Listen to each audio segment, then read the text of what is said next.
Very good morning to all of you. कैसे हो आप सब? मैं प्रसून एक बार फिर से आप सब लोगों का स्वागत करता हूं अपने इस चैनल पीजे मैथ्स पर। मित्रों, कैसे हो आप सब लोग? आशा करता हूं आप लोग पढ़ाई कर रहे होगे और घर में होगे, स्वस्थ होगे। आज का जो वीडियो है मेरा, ये चैप्टर 1 पे है, रियल नंबर पे। आप लोग बहुत सारे बच्चों का इस चैप्टर में एक बहुत बड़ा डाउट रहता है कि किस तरह के क्वेश्चंस आएंगे, कॉन्सेप्ट क्या क्या है इस चैप्टर में। क्वेश्चंस के करने के भी तरीके अलग अलग दे रखे हैं हर जगह। तो इसलिए मैंने सोचा, और हर साल लगभग मैंने देखा है 10 साल का पेपर मैंने एनालिसिस किया है, और मैंने ये पाया है कि लगभग हर साल 2 या 3 क्वेश्चन इस चैप्टर से रहते हैं और कॉन्सेप्चुअल क्वेश्चंस रहते हैं। ठीक है, तो पहले इस वीडियो में मैं आपको ये बताऊंगा कि कौन से क्वेश्चंस हैं। मैंने उसको अलग अलग टाइप में डिवाइड कर दिया है। करीब मुझे लगता है 6 या 7 टाइप हैं जिस तरह के क्वेश्चंस एग्जाम में पूछे जाते हैं और अभी तक पूछे गए हैं सीबीएसई बोर्ड में। तो उसको मैंने अलग अलग टाइप में डिवाइड कर दिया है और अब मैं वो आपके सामने लाऊंगा। ठीक है, और अगले वीडियो में मैं सारे क्वेश्चंस डिस्कस करूंगा कि इस तरह के क्वेश्चंस को कैसे करना है और कितने मार्क्स में आता है। ठीक है, सबसे पहले तो थोड़ा सा चैप्टर के बारे में बता दूं। रियल नंबर चैप्टर का नाम है। रियल नंबर होता क्या है? देखिए, नंबर की शुरुआत जब हुई थी तो वो हुई थी नेचुरल नंबर से। 1 से स्टार्ट होता है और इन्फिनिटी तक जाता है। फिर 0 आया और वो बन गया होल नंबर। होल नंबर के बाद इंटीजर्स आ गए, निगेटिव इंटीजर्स आ गए, पॉजिटिव इंटीजर्स आ गए। फिर इंटीजर्स के बाद आ गया आपका रियल नंबर। ठीक है, रेशनल नंबर आ गया। इंटीजर्स के बाद आ गया रेशनल नंबर। रेशनल नंबर मतलब वो नंबर जो आप पी अपॉन क्यू के फॉर्म में उसको लिख सकते हो।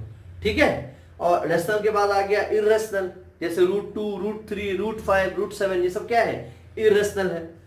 और ये जितने नंबर मैंने बोले हैं अभी तक, सारे नंबर को अगर आप एक सेट में डाल दो तो वो हो जाता है आपका क्या? Real number. ठीक है, रियल नंबर मतलब वो नंबर, अगर मैं थोड़ा सा इस तरह से बताऊं तो अगर ये नंबर लाइन है तो नंबर लाइन पे जितने भी नंबर्स आप डिनोट कर सकते हैं उसको हम क्या कहते हैं? Real number. मतलब नेचुरल, होल, ठीक है, इंटीजर्स, रेशनल, इरेशनल, ये सब सबका कलेक्शन क्या है? Real number. ठीक है, समझ गए? आगे बढ़ते हैं। इस वीडियो में अब देखेंगे हम कि कौन से ऐसे 5 तरीके के क्वेश्चंस हैं जो कि पूछे जाते हैं बार बार। ठीक है, मतलब लगभग हर बार आप देखोगे, अगर प्रीवियस से निकालोगे तो इनमें से 3 क्वेश्चन आपको अगर कोई आएगा अगर एग्जाम में रियल नंबर से, तो ये इनमें से ही 2 या 3 क्वेश्चंस रहेंगे। मतलब इस टाइप के, जरूरी नहीं है कि अब जैसे मैंने यहाँ पे पहला क्वेश्चन √3 लिखा है तो √3 की जगह हो सकता है √5 पूछ ले, लेकिन रहेगा इस तरह का ही। ठीक है, तो अब हम डिस्कस करते हैं, देखते हैं कौन से ऐसे 5 टाइप्स हैं जिस तरह के क्वेश्चन आपको एग्जाम में दिखेंगे। तो पहला जो सबसे फेमस और सबसे मतलब हर बच्चे के जबान पे रहता है ये क्वेश्चन, की अगर रियल नंबर की बात करेंगे तो ये क्वेश्चन जरूर रहता है। तो पहला क्वेश्चन ये है कि प्रूव दैट √3, यहाँ पे √3 की जगह हो सकता है √5 पूछ ले, हो सकता है √7 पूछ ले, हो सकता है √11 पूछ ले, या हो सकता है 2 माइनस √3 पूछ ले। ठीक है, 2 प्लस √5 पूछ ले, तो कुछ भी पूछ सकता है। Prove that √3 is an irrational number, ये पहला टाइप है। ठीक है, दूसरा टाइप है कि यूक्लिड एल्गोरिथम से फाइंड एचसीएफ। ठीक है, आप देखे होंगे बहुत सारे क्वेश्चंस इस पैटर्न के भी आपको दिखे होंगे, और अगर आप प्रीवियस उठाओगे तो उसमें भी आपको ये जरूर दिखेगा। ठीक, तीसरा जो है वो है कि show that one and only one out of n, comma यहाँ पे n, n+2 and n+4 is divisible by 3। अब ये बच्चों को समझ ही नहीं आता कि इसको कैसे सॉल्व करें, रट लेते हैं। लेकिन देखो, इसको बहुत सिंपल है। आप कितने रटोगे?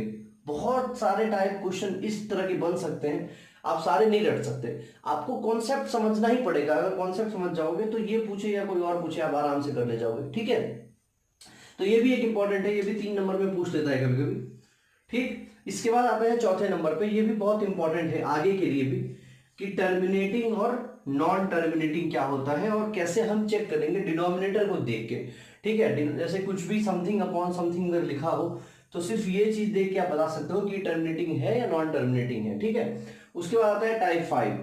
टाइप 5 में एक को मैं देखा था 2007 या 8 में एक क्वेश्चन पूछा था कि एक फ्रैक्शन दे दिया और उसका एचसीएफ और एलसीएम पूछ लिया। तो आप अब तक आप देखे होंगे कि आपने सिर्फ नंबर्स का एलसीएम एचसीएफ निकाला होगा, अब आप देखोगे कि फ्रैक्शन का कैसे निकाल सकते हैं। ठीक है, तो सीबीएसई ये भी पूछ लेती है, सिलेबस में भी है। ठीक, तो अब बारी बारी से एक एक करके हम सब सारे टाइप्स को डिस्कस करेंगे। ये आप नोट कर लेना, स्क्रीनशॉट ले लेना। ठीक है, और मैंने जहां तक देखा है 8-10 साल के, लेटेस्ट 8-10 साल के पेपर में इन्हीं 5 टाइप में से 1 या 2 क्वेश्चंस आपके रियल नंबर में रहते हैं। अगर आप ये करके चले जाओगे तो मुझे नहीं लगता कि कोई क्वेश्चन आपका रियल नंबर का मिस होगा। ठीक है, तो अब बारी बारी से देखते हैं इन टाइप्स को। पहले क्वेश्चन से स्टार्ट करेंगे और धीरे धीरे आगे बढ़ेंगे। ठीक है, आगे बढ़े, चलो देखिए पहला जो क्वेश्चन है वो है prove that √3 is an irrational number. ठीक है बच्चों, अब ये बहुत ही क्या है, बहुत ही इंपॉर्टेंट क्वेश्चन है और बहुत ही फ्रीक्वेंटली पूछा गया है। ठीक है, तो अब देखते हैं इसको हम कैसे करेंगे। इसको करने का एक जो बहुत ही कन्वेंशनल या नॉन कन्वेंशनल कह सकता हूं मैं, नॉन कन्वेंशनल तरीका ये होता है कि हम √3 को मान लेते हैं कि ये एक रेशनल नंबर है। कॉन्ट्राडिक्शन मेथड बोलते हैं इसको, कॉन्ट्राडिक्शन मेथड। कॉन्ट्राडिक्शन का हिंदी मतलब होता है विरोधाभास। हम मान लेते हैं कि ये एक रेशनल नंबर है। ठीक है, और बाद में हम रेशनल नंबर की कंडीशंस पुट करते हैं और हमें बाद में मालूम पड़ता है कि वो उसको फुलफिल नहीं कर रहा है। बेसिक कॉन्सेप्ट यही है। तो हम लिख देते हैं कि √3 क्या है, एक इर्रेशनल नंबर है। समझ रहे हो? तो चलो ठीक है, इसको सॉल्व करते हैं। तो ठीक है, इसको लिख लो कि let us suppose that √3 is a rational number। √3 is a rational number। ठीक है, अब √3 अगर रेशनल नंबर है तो लिख सकता हूं मैं √3 इज इक्वल टू P/Q। यहां तक तो कोई डाउट आना ही नहीं चाहिए। समझ रहे हो? अब कुछ बच्चे तो ये सोच के भी पढ़ाई नहीं कर रहे होंगे कि अब सीबीएसई बोर्ड एग्जाम तो रहेगी नहीं, तो पढ़ के क्या फायदा। पर मेरा ये मानना है कि सीबीएसई बोर्ड ले या ना ले, आपको पढ़ना ही चाहिए। एक मिनट, मुझे लगता है थोड़ा सा ये डिस्प्लेस हो गया है, क्योंकि सीबीएसई बोर्ड ले या ना ले आपको तो आगे बढ़ना ही है 10th के बाद 11th 12th। ठीक है, और नॉलेज कभी बेकार नहीं होता। तो इसलिए अपनी पढ़ाई ना रोके ये सोच के कि सीबीएसई बोर्ड अब 10th का एग्जाम लेगी या कैसे लेगी। ठीक है, पढ़ते रहें, क्या पता कौन सी चीज कब क्या काम आ जाए। ठीक, तो ये हमने मान लिया √3 is equal to P/Q। P/Q का क्या मतलब कि P और Q क्या है, आपस में को प्राइम है। और एक को प्राइम का मतलब समझ लो क्या होता है। को प्राइम का मतलब होता है कि P और Q के बीच कोई भी no common factor other than 1। ठीक है, 1 के अलावा इनके बीच में कोई कॉमन फैक्टर नहीं होता है। तो अब एक काम करते हैं, इसको स्क्वायर कर देते हैं। स्क्वायर करेंगे तो ये आ जाएगा 3 इज इक्वल टू P²/Q²। ठीक है, 3 इज इक्वल टू, इसको लिख सकते हैं हम P² is equal to 3Q²। यहां तक तो कोई डाउट नहीं है।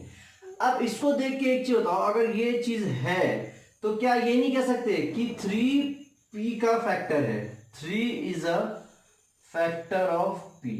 बोल सकते हैं ना इसको, यहां तक तो कोई दिक्कत नहीं होना चाहिए, क्योंकि P² is equal to 3Q² है। और 3Q² का क्या मतलब, 3 इंटू Q, यानी 3 एक फैक्टर है। ठीक, अब इसमें क्या है ना, P² को मान लेते हैं, कुछ P² को C मान लेते हैं, 3 मान लेते हैं। ठीक है, तो यहां से अगर P² को 3 जैसी मानोगे तो ये आ जाएगा 9K² is equal to 3Q²। अब बच्चा ये भी सोचता है कि भाई इसको क्यों मान लिया मैंने 3k, डाउट है भाई, जबरदस्ती 3k थोड़ी मान सकते हैं। उसके पीछे लॉजिक ये होता है कि 3 इसका एक कॉमन फैक्टर है, p का क्या है, p का एक कौन बोले मैंने, p का एक फैक्टर क्या है, 3 है। अगर p का एक फैक्टर 3 है तो हम इसको 3k मान सकते हैं, ठीक है, क्योंकि ये कोई कांस्टेंट होगा ऑब्वियसली। ठीक, तो जैसे ही इसको ये लिखेंगे 9k square is equal to 3q square, तो यहां से 3 1 जा 3, 3 3 जा 9, 3k square is equal to q square. अब इस चीज को ध्यान से देखो, अगर ये लिखा है इसका मतलब q स्क्वायर का एक फैक्टर क्या है, 3 है, यानी कि q का एक फैक्टर क्या है, 3 है। One factor is 3। अब एक बात बताओ, p का भी एक फैक्टर 3 आ गया और q का भी एक फैक्टर क्या आ गया, हमारा 3 आ गया। और जैसे ही ये कंडीशन हमारे सामने आई, हमने क्या सोचा, हमारा जो एजम्पशन था, जो हमने एज्यूम किया था, वो हमारा क्या हो गया, रॉन्ग हो गया। कैसे, क्योंकि हमने क्या किया था, इसको क्या माना था, p बाई क्यू, और p और q क्या है, को प्राइम मतलब सिर्फ 1 ही इसका कॉमन फैक्टर हो सकता है, पर हमारा कॉमन फैक्टर क्या आ गया, 1 के अलावा 3 भी आ गया। इसका मतलब our assumption was wrong, hence it is a contradiction, ठीक है, hence it is a contradiction and √3 is an irrational number. समझ गए, बहुत बेसिक तरीका है। आप √3 पूछ रहा है, अगर √5 पूछे तो भी कर सकते हो, √2 पूछे तो भी कर सकते हो, √7 पूछे तो भी यही मेथड अपना सकते हो आप, ठीक, पक्की बात। अगले क्वेश्चन पे चलें, डन, लेट्स मूव फॉरवर्ड। एक क्वेश्चन और आता है कि एचसीएफ निकालना है आपको, और यूक्लिड डिवीजन एल्गोरिथम से निकालना है। तरीके तो बहुत सारे हैं इसके एचसीएफ निकालने के, आप फैक्टर कर लो और हाईएस्ट कॉमन फैक्टर देख लो, ठीक है, या आप डिवीजन मेथड लगा लो। एक्चुअली जो यूक्लिड का मेथड है वो है तो डिवीजन मेथड ही, बस वहाँ ये है कि हम डिवाइड करते हैं और यहाँ करते डिवाइड ही है, पर दिखता है कि डिवाइड नहीं कर रहे हैं, यूक्लिड एल्गोरिथम लगा रहे हैं। क्या है यूक्लिड एल्गोरिथम, देखो इसको ध्यान से।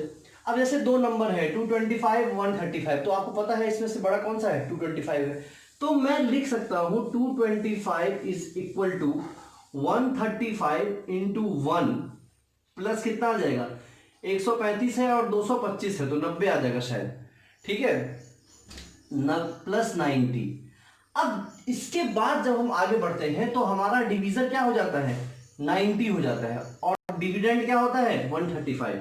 वही हम देखो ध्यान से, अगर कंपेयर करो इसको डिवीजन मेथड से, तो 225 यहां लिखते थे हम लोग, ठीक है, 135 यहां लिखते थे, 1 जा करते थे, 135 ये यहां गया 0 90, और फिर क्या करते थे, यहां लगा के 135 लाते थे। सेम वही चीज है, फैंसी आइटम तरीके से इसको सॉल्व करते हैं, इसलिए इसको एक नाम दे दिया, करते वही हैं हम, ठीक है, बस तरीका बदला है पर चीज वही है, कॉन्सेप्ट वही है और आंसर तो वही आना है।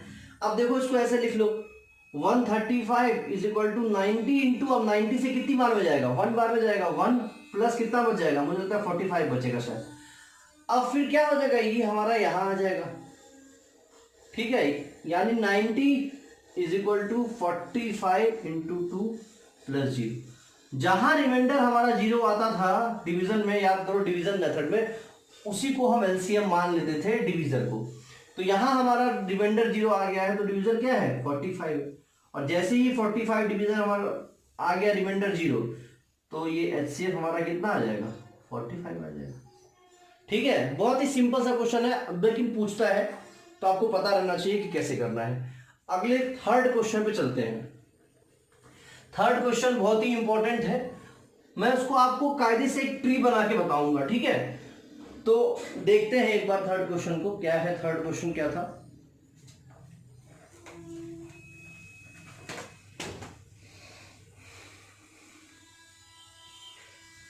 तीसरा क्वेश्चन जो था वो था कि n प्लस 2 और n प्लस 4, ये बताना है कि इन तीन में से कोई एक ही, only one and only one is divisible by 3, ये बताना है हमको, ठीक है।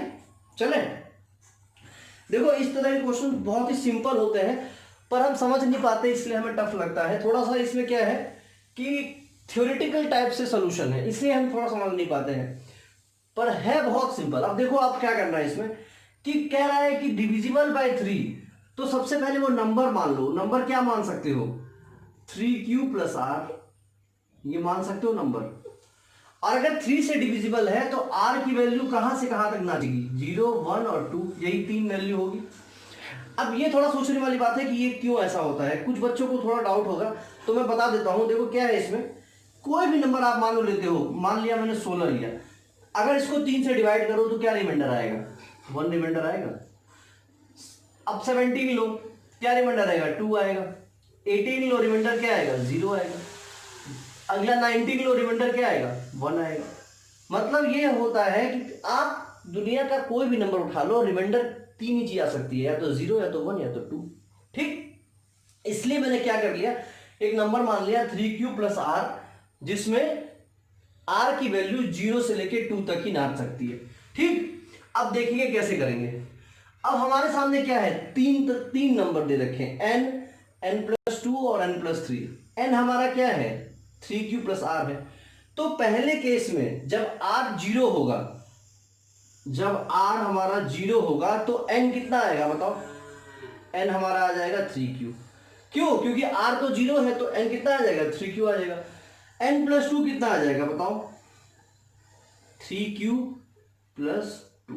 आप उन जो सोल्यूशन आप कहीं देखोगे तो लाइंस वगैरह लिखी होती है कि suppose this is that and that is this, इन सब चीजों को ध्यान मत दो, आप सिर्फ कॉन्सेप्ट देखो कि कॉन्सेप्ट क्या है, बाकी आप लिख लोगे, ये मुझे पूरा विश्वास है। ठीक है, स्टेटमेंट वगैरह आप खुद से लिख लोगे, बस कॉन्सेप्ट समझ में नहीं आता है इसलिए हमें टफ लगता है और हम रटने की कोशिश करते हैं। रटने में क्या होता है, कोई एक लाइन अगर भूल जाओ तो वहीं के वहीं हम अटक जाते हैं। ठीक है, इसलिए समझो सिर्फ कि अगर n हमारा, पहले में n देखेंगे कब, जब r 0 हो तब n क्या होगा? तो ये होगा। जब r 0 हो तो n प्लस 2 क्या होगा? 3q प्लस 2 होगा। और जब r 0 हो तो n प्लस 4 क्या होगा? 3q plus 4। अब अगर तुम ध्यान से देखोगे, ध्यान से जब देखोगे इसको, देखो देखो ध्यान से देखो इसको, अगर इसको ध्यान से देखोगे तो इसमें से सिर्फ 3q ही डिविजिबल है 3 से, बाकी ये 3q प्लस 2 और 3q प्लस 4 क्या डिविजिबल है? बिल्कुल नहीं। ठीक है, क्यों नहीं? तुम वैल्यू पुट करके देख लो, q की जगह कुछ भी रखोगे तो क्या होगा? ये हमारा n प्लस 2 3 से डिविजिबल नहीं होगा। ठीक है, मैंने बताया था ना कि 18 कब डिविजिबल होता है? जब r 0 होता है, मतलब जब ये क्या हो जाएगा 3 इंटू 6 प्लस 0। समझ रहे हो बात? 3q डिविजिबल है 3 से, पर 3q प्लस 2 डिविजिबल नहीं है। और n प्लस 4 में 3q प्लस 1 है, इसको और लिख लो, ये लिख लो 3q प्लस 3 प्लस 1, यानी कि ये अगर आ जाएगा तुम्हारा 3q प्लस 1 प्लस 1, यानी ये भी किस फॉर्म में आ गया? 3m प्लस 1 के फॉर्म में आ गया, यानी ये भी क्या है? डिविजिबल नहीं है। बस आप तो ये समझो कि 3q प्लस 4 भी क्या है? 3 से डिविजिबल नहीं है। इसका मतलब इस केस में n प्लस 2 और n प्लस 4 में कौन डिविजिबल है? सिर्फ n डिविजिबल है 3 से, यानी हमारी बात सही होगी। ओनली 1 आउट ऑफ 3 सिर्फ n डिविजिबल है। ठीक है, अब देखो दूसरा केस क्या लेंगे, जब r क्या है? 1 आ जाए, तो जब r 1 होगा तो हमारा नंबर क्या बनेगा? n हमारा क्या बनेगा? 3q plus 1 n is equal to 3q plus 1 जब हम लेंगे तो अब देखो ध्यान से, 3q प्लस 1 लेंगे तो n कितना आएगा? यही रहेगा 3q प्लस 1। n प्लस 2 लिखो, कितना आएगा? n प्लस 2 आ जाएगा 3q प्लस 1 प्लस 2, यानी कि कितना आ जाएगा? 3q प्लस 3, यानी कितना आ जाएगा? 3 इंटू क्यू प्लस 1। दूसरा n प्लस 4 लिखो, तो जब n प्लस 4 लिखोगे, ये कौन सा केस लिख रहे हैं? जब r हमारा क्या है? 1 है। और ये कौन सा केस था? जब r हमारा क्या था? 0 था। तो हमने ये देख लिया कि r इज इक्वल टू 0 में हमारा सिर्फ एक ही डिविजिबल है 3 से। अब हम r इज इक्वल टू 1 पे देखेंगे, तो n ये हमारा आ गया n is equal to 3q plus 1। ठीक है, हमने माना है r1 लिया है तो हमारा नंबर क्या आ गया? 3q plus 1। तो अब ये चीज डिविजिबल क्या है? नहीं है। इसको ध्यान से देखो तो डिविजिबल है। अब तीसरा केस n प्लस 4 देखते हैं, नंबर क्या बनेगा? 3q प्लस 1 प्लस 4, यानी 3q प्लस 5। ये भी क्या है, 3 से डिविजिबल नहीं है। यानी कि पहले केस जब r इज इक्वल टू 0 लिया था तो 3q डिविजिबल था only, r is equal to 1 लिया तो हमारा क्या n+2 ही सिर्फ डिविजिबल है। तो इस केस में भी हमारी बात सही हो गई कि only one out of 3 is divisible by 3। अब तीसरा केस लेते हैं जब r इज इक्वल टू 2 होगा, इसको मैं मिटा दे रहा हूं, ठीक है। एक बार मैं फिर से बताऊंगा, टेंशन ना लो, समझ में आ जाएगा, या आप दोबारा देख लेना वीडियो, कोई बड़ी चीज नहीं है, ठीक है। तीसरा केस ध्यान से देखो तो समझ में आ जाएगा। अब तीसरा केस क्या है, नंबर हमारा क्या था 3q प्लस r, और r का तीसरा केस हम क्या लेंगे 2 लेंगे। तो जैसे ही 2 लोगे तो हमारा नंबर क्या बन जाएगा बताओ, 3q प्लस, जो नंबर बनेगा वो बनेगा 3q प्लस 2। अब n बन गया हमारा 3q प्लस 2। ध्यान से देखो क्या डिविजिबल है, नहीं है, तो नहीं। दूसरा केस n+2, तो लिखो n+2, n+2 is equal to 3q plus 2 plus 2 यानी 3q प्लस 4, यानी ये भी डिविजिबल नहीं है, ठीक है। अब तीसरा केस क्या है n+4, और n+4 कितना आएगा हमारा 3q प्लस 2 प्लस 4 यानी 3q प्लस 6। अब इसको जैसे ही लिखोगे ये आ जाएगा 3q, कॉमन ले लो तो ये आ जाएगा 3 कॉमन ले लो सॉरी, तो ये आ जाएगा q प्लस 2। अब देखो जैसे ही देखोगे ये क्या है, ये डिविजिबल है, क्योंकि 3 इंटू समथिंग है तो डिविजिबल है। अब इस केस में भी क्या हो गया, ये दो डिविजिबल नहीं है और ये डिविजिबल है। यानी कि हम देखेंगे कि r जो हम नंबर लेंगे n, n+2, n+4, कोई भी नंबर अगर इस फॉर्म में हम लिख रहे हैं तो इन तीनों में से कोई एक नंबर ही 3 से डिविजिबल होगा और बाकी दो नहीं होगा। यही क्वेश्चन था, सिंपल सा क्वेश्चन था। एक बार वीडियो दोबारा देखना, समझ में आ जाएगा। ये क्वेश्चन सीबीएसई 2009 में पूछा गया है और शायद 11 में भी पूछा गया है 4 मार्क्स में, ठीक है, ओके। अब ये पहला पार्ट में डाल रहा हूं, इसके बाद बाकी क्वेश्चंस में नेक्स्ट पार्ट में डिस्कस करूंगा।